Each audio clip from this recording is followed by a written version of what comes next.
Channel కి స్వాగతం. నేతాజీ సుభాష్ చంద్రబోస్ 123వ జయంతి వేడుకలు తిరుపతి జిల్లా వెంకటగిరిలోని స్థానిక కాశీపేట కూడలి నందు శ్రీ నేతాజీ సుభాష్ చంద్రబోస్ విగ్రహం దగ్గర నేతాజీ ఫౌండేషన్ ఆధ్వర్యంలో 123వ జయంతి వేడుకలను ఘనంగా నిర్వహించారు. ఈ కార్యక్రమానికి ముఖ్య అతిథిగా పాల్గొన్న స్థానిక ఎస్ఐ నరసింహారావు మాట్లాడుతూ నేతాజీ స్వాతంత్ర కార్యక్రమంలో కీలక పాత్ర పోషించారన్నారు. ఆజాద్ హిందూ ఫౌజ్ స్థాపించి ఎందరిలో స్ఫూర్తిని అందించారన్నారు.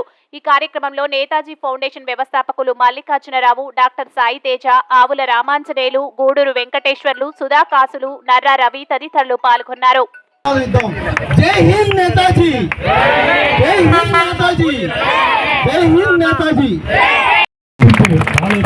కానీ మన భారతీయులందరికీ తెలుసు, ఆయన స్వాతంత్ర్యం కోసం పోరాడిన వ్యక్తుల్లో నిజమైన భారతీయులను మనం గుర్తించాము.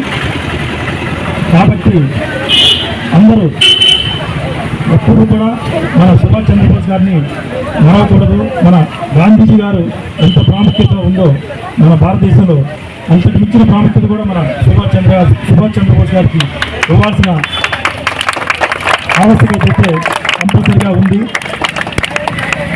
దీన్ని గుర్తుపెట్టుకొని మన యువత కూడా రాబోయే రోజుల్లో సుభాష్ చంద్రబోస్ గారి యొక్క జయంతి వేడుకలు ఘనంగా జరపాలని నేను కోరుకుంటున్నాను.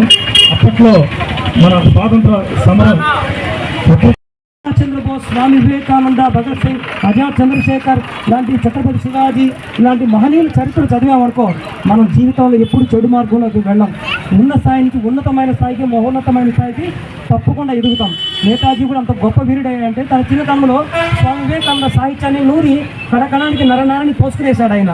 కాబట్టి ప్రతి ఒక్కరు కూడా ఆ మంచి పని చేయండి.